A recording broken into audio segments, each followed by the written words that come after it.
अस्सलाम वालेकुम नाजरीन। आज 28 जनवरी और मैं नदीम अकरम पल न्यूज पर हाजिर हूं 14 बड़ी और अहम खबरों के साथ। आज की हमारी ये रिपोर्ट आपको दुनिया भर की ताज़ा हलचल से रूबरू कराएगी। खबरों की शुरुआत होगी ईरान और रूस के नए समझौते से, जिसमें Su-35 लड़ाकू विमान की खरीद शामिल है। वहीं दूसरी ओर चीन के AI प्लेटफॉर्म पर बड़े साइबर हमले ने सुरक्षा को लेकर सवाल खड़े कर दिए हैं। वहीं भारत और चीन के बीच 5 साल के बाद सीधी फ्लाइट शुरू होने की सहमति बनी है। जॉर्डन और मिस्र द्वारा गजा के फिलिस्तीनियों को बचाने की ट्रंप की योजना को खारिज कर दिया है और इजराइल में जासूसी के आरोप में गिरफ्तार IDF रिजर्विस्ट की खबरों ने आज हमारे बुलेटिन का हिस्सा बनी है। तो नाजरीन, आज के बुलेटिन में हर उस खबर का जिक्र होगा जो आपके लिए जानना जरूरी है। बने रहिए हमारे साथ पल न्यूज पर। आइए सबसे पहले शुरुआत करते हैं पहली बड़ी खबर से जो आप अपनी स्क्रीन पर देख रहे हैं। ईरान ने रूस से Su-35 लड़ाकू विमान खरीदे हैं। जी हां दोस्तों, ईरान रिवोल्यूशनरी गार्ड कॉर्प्स के जनरल अली शमदानी का बड़ा बयान सामने आया। उन्होंने कहा कि ईरान ने रूस से Su-35 लड़ाकू विमान खरीद लिए।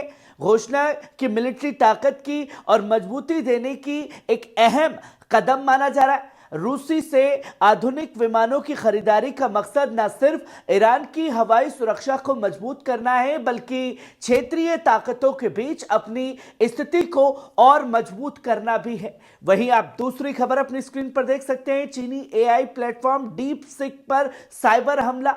चीनी AI प्लेटफॉर्म डीप सिक पर हाल ही में एक बड़े पैमाने पर खतरनाक साइबर हमला हुआ है। इस हमले के बाद कंपनी ने एहतियात के तौर पर यूजर रजिस्ट्रेशन पर कुछ पाबंदियां लगा दी हैं। अब सिर्फ वही लोग रजिस्टर कर सकते हैं जिनके पास चीनी फोन नंबर है। कंपनी का कहना है कि इस कदम का मकसद सिस्टम की सुरक्षा को यकीनी बनाना और संभावित खतरों से बचाव करना है। डीपसिक की इस कार्रवाई के बाद इंटरनेशनल यूजर्स को काफी मुश्किलों का सामना करना पड़ सकता है। वहीं आप तीसरी खबर अपनी स्क्रीन पर देख सकते हैं। 5 साल बाद भारत और चीन के बीच फिर शुरू होंगी सीधी फ्लाइट। भारत और चीन ने 5 साल बाद सीधी फ्लाइट्स दोबारा शुरू करने पर रजामंदी जताई है। दोनों देशों के बीच लंबे वक्त से चली आ रही दूरियों को खत्म करने की कोशिश में एक अहम कदम माना जा रहा है। भारत और चीन धीरे धीरे अपने रिश्तों को सामान्य बनाने की राह पर बढ़ रहे हैं। इस फैसले से न सिर्फ यात्रियों को सहूलत मिलेगी, बल्कि व्यापार और पर्यटन के क्षेत्र में भी नए रास्ते खुलेंगे। वहीं आप चौथी खबर अपनी स्क्रीन पर देख सकते हैं। जॉर्डन और मिस्र ने गजा फिलिस्तीनियों को बचाने की ट्रंप की योजना को ठुकरा दिया है। जॉर्डन और मिस्र ने राष्ट्रपति डोनाल्ड ट्रंप की योजना को सिरे से खारिज कर दिया है, जिसमें गजा के फिलिस्तीनियों को जॉर्डन और मिस्र में बसाने की बात कही गई थी। दोनों देशों ने एक सुर में कहा है कि यह योजना न केवल उनकी स्थिरता के लिए खतरा है, बल्कि यह फिलिस्तीनियों के अपने स्वतंत्र राज्य के अधिकारों का खुला उल्लंघन है। जॉर्डन और मिस्र ने साफ तौर पर कहा कि फिलिस्तीनियों को उनके वतन से दूर करना इंसाफ के खिलाफ है। वहीं आप पांचवी खबर अपनी स्क्रीन पर देख सकते हैं। ईरान के लिए जासूसी के आरोप में इजराइल के 2 IDF रिजर्विस्ट को गिरफ्तार किया गया।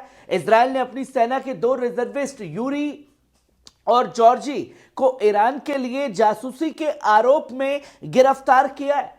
सूत्रों के मुताबिक यूरी, जो आयरन डोम यूनिट से जुड़ा था, उस पर आरोप है कि उन्होंने गोपनीय जानकारी ईरान की इंटेलिजेंस मिनिस्ट्री को साझा की। यह मामला इजराइल की सुरक्षा के लिए गंभीर चुनौती माना जा रहा है। वहीं आप छठी खबर अपनी स्क्रीन पर देख सकते हैं। इजरायली सेना ने नेत्सराम की वापसी की है। इजरायली सेना ने गजा पट्टी के नेत्जरिम एक्सिस से अपनी वापसी शुरू कर दी है। यह वही इलाका है जहां गजा पट्टी के उत्तर और दक्षिण को अलग करता है। इस कदम के बाद गजा के लोग जो विस्थापित हो गए थे, अब धीरे धीरे अपने मकानों और इलाकों की तरफ लौट रहे हैं। ये वापसी उनके लिए राहत की उम्मीद लेकर आई है।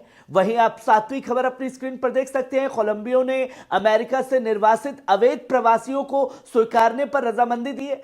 कोलंबिया ने अमेरिका से निर्वासित अवैध प्रवासियों को स्वीकारने के लिए सहमति जताई है। यह फैसला डोनाल्ड ट्रंप की सरकार द्वारा कोलंबिया पर सख्त कदम उठाने के बाद लिया गया है। अमेरिका की इस नीति का मकसद अवैध प्रवासियों को उनके मूल देशों में वापस भेजना, और कोलंबिया ने कहा कि वे इस चुनौती को सामना करने के लिए तैयार है। वहीं आप 8वीं खबर अपनी स्क्रीन पर देख सकते हैं। ट्रंप गजा से 1 लाख फलस्तीनियों को कोलंबिया भेजने की योजना बना रहा है। डोनाल्ड ट्रंप ने अब गजा के 1 लाख फलस्तीनियों को अल्बानिया में बसाने की योजना पर काम शुरू कर दिया है। चैनल 12 की रिपोर्ट के मुताबिक ट्रंप प्रशासन तिराना की सरकार के साथ माइग्रेशन पर बातचीत कर रहा है।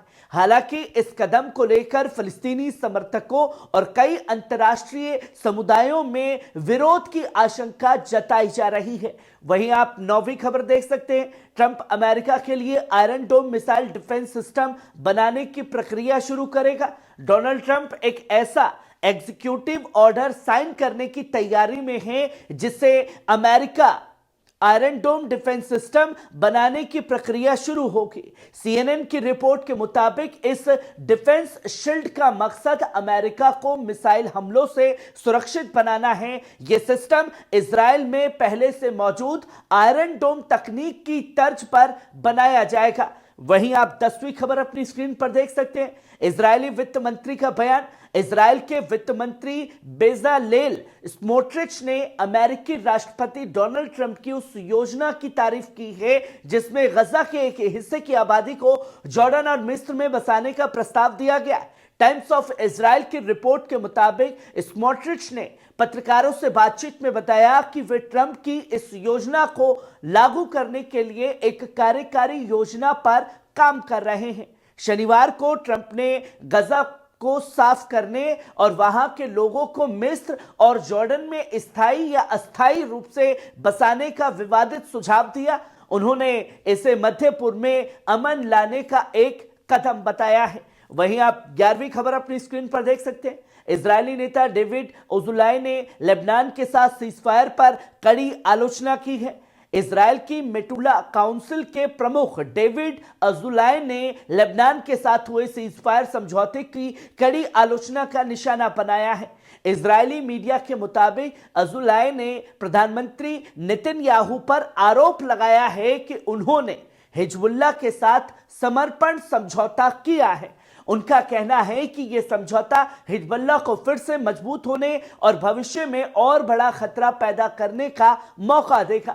अजुलाई ने चेतावनी देते हुए कहा कि सीजफायर के दीर्घकालिक परिणाम खतरनाक हो सकते हैं। उन्होंने कहा कि खर्फकेला और ख्याम और अन्य दक्षिण गांवों के निवासी वापस लौटेंगे, अपने मकान दोबारा बनाएंगे, मजबूत होंगे और उत्तर में फिर से 7 अक्टूबर जैसी घटना को अंजाम देंगे। वहीं आप 12वीं खबर अपनी स्क्रीन पर देख सकते हैं। गजा के 3 लाख विस्थापित लोग 470 दिन बाद अपने घर लौटे। गजा की गवर्नमेंट मीडिया ऑफिस ने ऐलान किया है कि 470 दिनों की इजराइल की जंग के बाद 3 लाख विस्थापित फिलिस्तीनी अपने घरों को लौट आए हैं। दक्षिण और केंद्रीय गवर्नर्स ने ये लोग अल रशीद और सलाउद्दीन सड़कों के जरिए गजा और उत्तरी इलाकों में पहुंचे हैं। इस वापसी ने उनके लिए राहत की उम्मीद पैदा की है, लेकिन जंग के बाद के हालात अभी भी लगातार चिंताजनक बने हुए हैं। वहीं आप 13वीं खबर अपनी स्क्रीन पर देख सकते हैं। हिजबुल्लाह के जनरल सेक्रेटरी शेख कासिम का बयान। फिलिस्तीनियों की हिम्मत और गजा की जीत को सराहा। हिजबुल्लाह के सेक्रेटरी जनरल शेख नईम कासिम ने एक टेलीविजन भाषण में फिलिस्तीनी अवाम की मजबूती और गजा की जीत के लिए क्षेत्रीय समर्थन की तारीफ की है। उन्होंने कहा कि मज़ाहमत की कोशिशों ने इजराइल की बढ़त को रोक दिया और इन हालात में फिलिस्तीनी अवाम ने बहादुरी के साथ अपनी जमीन पर कायम रहकर दुनिया को मिसाल दी है। शेख कासिम ने यह भी कहा कि मज़ाहमत ने उकसाने वाली हालात में सब्र और सूझबूझ दिखाए। उन्होंने जोर देकर के कहा कि अपने कब्जे के खिलाफ कार्रवाई की रणनीति और समय तय करने का पूरा हक फिलिस्तीन की मज़ाहमत को ही है। वहीं आप आखिरी और 4वीं खबर अपनी स्क्रीन पर देख सकते हैं। सीरिया में 3 दिनों में 35 लोगों की हत्या। Syrian observatory for human rights की रिपोर्ट्स के मुताबिक पिछले 3 दिनों में सीरिया में 35 लोगों की हत्या कर दी गई है। शौर्य ने बताया कि इनमें से ज्यादातर मारे गए लोग पूर्व सरकार के सैनिक थे। रिपोर्ट्स में इन हत्याओं को भारी क्रूरता और हिंसा का उदाहरण बताया गया है। इसमें मनमाने ढंग से गिरफ्तारियां, धार्मिक प्रतीकों पर हमले, शवों के साथ दुर्व्यवहार और नागरिकों को निशाना बनाकर की गई हत्याओं का भी जिक्र है। शौर्य ने यह भी बताया कि धार्मिक अल्पसंख्यकों को अपमान का सामना करना पड़ा। रिपोर्ट्स के मुताबिक कुछ हथियारबंद समूहों ने नए हयात तहरीर अल शाम प्रशासन और सीरिया की अस्थिरता का फायदा उठाकर अलवाइट अल्पसंख्यकों के खिलाफ पुराने बदले चुकाए हैं, जिसकी तस्वीर लोगों के सामने। तो नाजरीन, ये थी आज की 14 बड़ी और अहम खबरें जो दुनिया भर की ताजा हलचल को आपके सामने लेकर आई। हम उम्मीद करते हैं कि आपने इन खबरों से जरूरी जानकारी हासिल की होगी। हमारी यही कोशिश रहती है कि आपको हर खबर का सही सटीक अपडेट सबसे पहले मिले। अगर आपको हमारा ये बुलेटिन पसंद आया हो तो इसे लाइक करें, शेयर करें और हमारे चैनल पल पल न्यूज को सब्सक्राइब करना ना भूलें। शुक्रिया।